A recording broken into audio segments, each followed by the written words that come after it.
try, sir. Last Friday, the Captain Patterson came to collect Eliza's trunk, yes? Her box? Yes, sir. You were here when he came? Oh, yes, sir. I had to show them up to Eliza's room for them to take it up. Boom. It was ever so heavy, sir. It took 3 of them to get it down the stairs.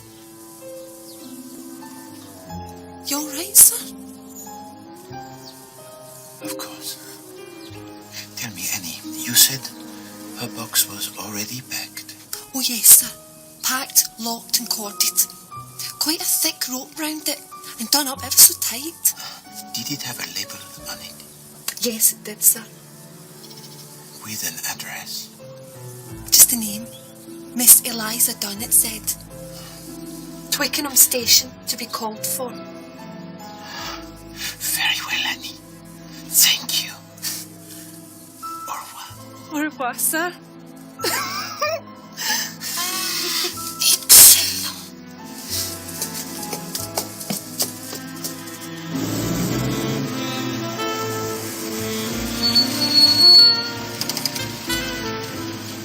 Then why would Crotchet want to perpetrate such an elaborate hoax? Ah, that is a very good question, Hastings. But Eliza Dunn has got her house. I shall be surprised if she finds she has more than a 6 months lease. So what did Crotchet want? Crotchet? Well, Simpson then, pretending to be Crotchet. He wanted something that Eliza Dunn had. Money, the Australian legacy. He wanted a battered old tin trunk. Her trunk, with nothing in it. But he could buy a trunk. Oh, but he did not want a new trunk, mon ami. He wanted a trunk of pedigree. A trunk of assured respectability. Now look here, Poirot, what would Simpson want an old trunk for? To put the body in, of course.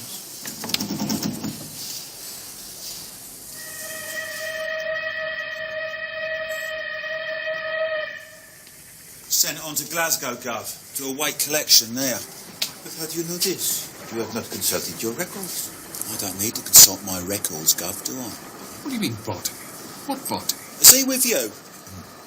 Whose body? I mean to say there's going to be bodies all over the place. Doucement, Hastings. All will be revealed to you. Can we get on with the business in hand? By all means. I saw to it myself, didn't I? Yesterday morning. Some cove with a beard. Crotchet? You spoke to this man? Of course I spoke to him. Did he give a name? Nah. He just said this Eliza Dunn was his aunt, and she wanted the trunk sent on to Glasgow. And it's gone? You have sent it? Nah. Every Friday, the Southern Railway pays me huge amounts of money, so I won't do that sort of thing. I think he's being sarcastic, Poirot. No. No, Hastings. He is a good man. He is doing the job of great responsibility. Thank you, monsieur. I'll tell you one thing, now.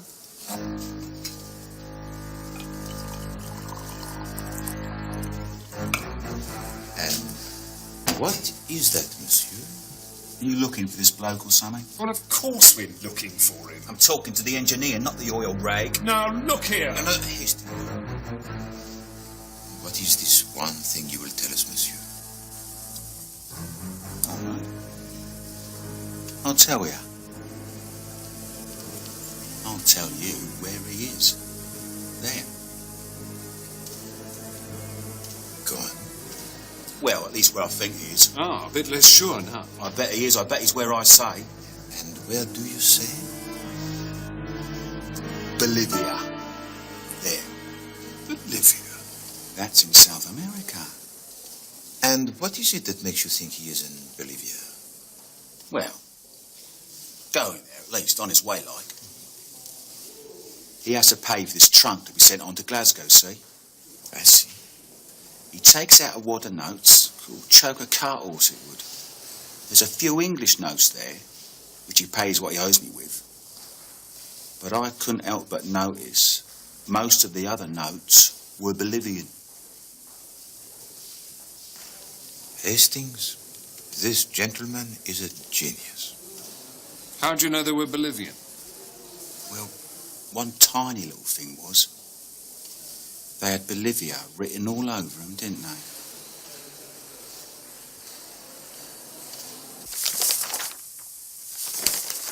Here we are, this week's savings.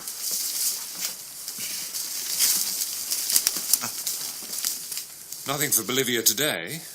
Bolivia is a landlocked country, Hastings. Ah, that explains it then. One sails to Buenos Aires and goes by train from there. What lovely names they all have. Queen of Heaven sailing for Caracas. Thank you, Miss Lemon. Can we stick to Buenos Aires, please? Ah, here we are.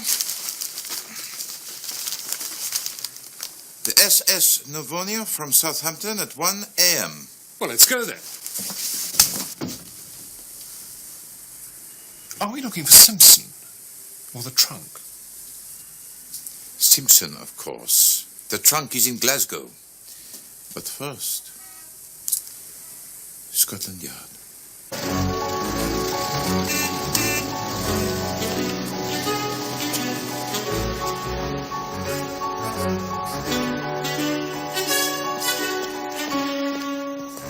And of course you see some sinister point in all this Arthur Simpson's activities. Well, yes, of course, Chief Inspector. 6 months' rent on a house, £150 to Miss Dunn. It is not much to assure the success of his plan. And this famous plan is? I mean, we've heard a lot about it, Mr. Poirot, and I'm sure it's been very entertaining, but... We are wasting time, Chief Inspector. Go on, then. His plan, of course, is to steal £90,000 worth of negotiable securities from the Belgravia and Overseas Bank. No. That's Davis.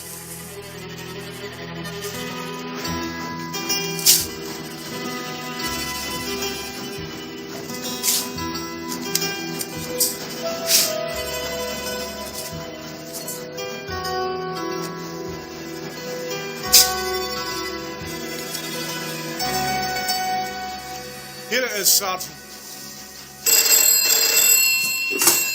Chief Inspector Japp speaking. Oh, yes, Sergeant. Good.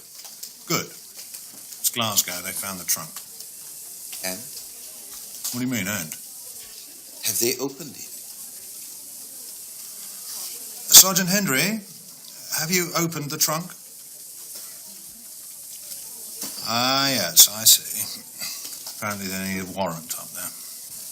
Mon Dieu, there is a body in that trunk. A body. Look, Sergeant, there seems to be the possibility there's a body in that trunk. Yes, a dead body. You will? Right, thank you. He thinks that may expedite matters. He's going to ring me back. Now then, what body? Whose body? Davis, of course. This is nonsense, Poirot. Davis stole those securities from the bank. Davis is the one who disappeared the day after. Precisely. You think what Simpson wanted you to think. Listen, Chief Inspector. On Wednesday, Simpson, disguised, decoys away the cook. Now, he has already removed the securities from the bank, but knows that this will not be discovered until Thursday afternoon. Now, he does not go to the bank on Thursday. Instead, he lies in wait for Davis when he comes out to lunch and asks him to come to Clapham with him. Now, it is the maid's day out. Mrs. Todd is at the shops. There is no one in the house. Simpson kills Davis.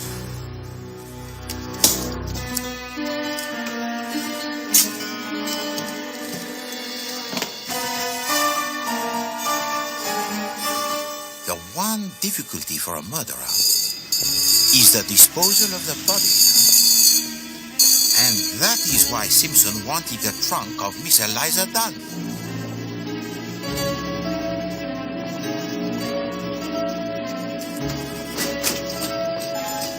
And now, if I am not much mistaken, my friends, it is here we will apprehend our murderer.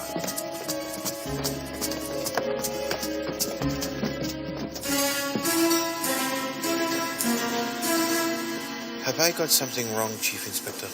No, Poirot. Can't be right every time.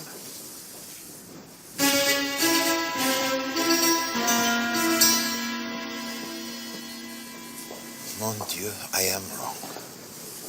I am wrong. Officer, where does the Queen of Heaven sail from tonight? Why, from Pier 5, sir, over there.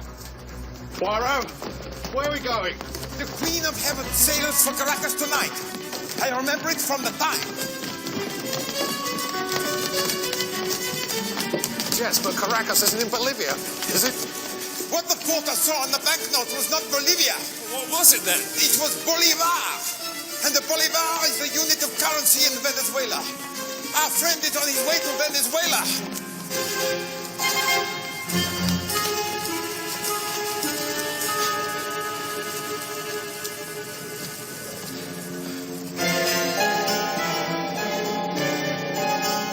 Simpson!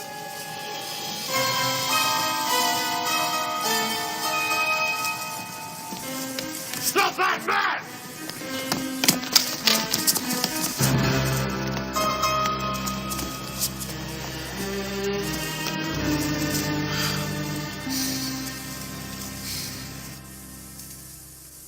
No, Miss Lemon, to the left. At least 1 centimeter to the left.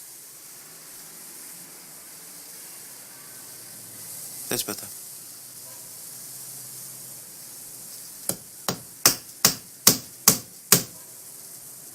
Voila. Is there nothing to which Hercule Poirot cannot turn his finger? Hand.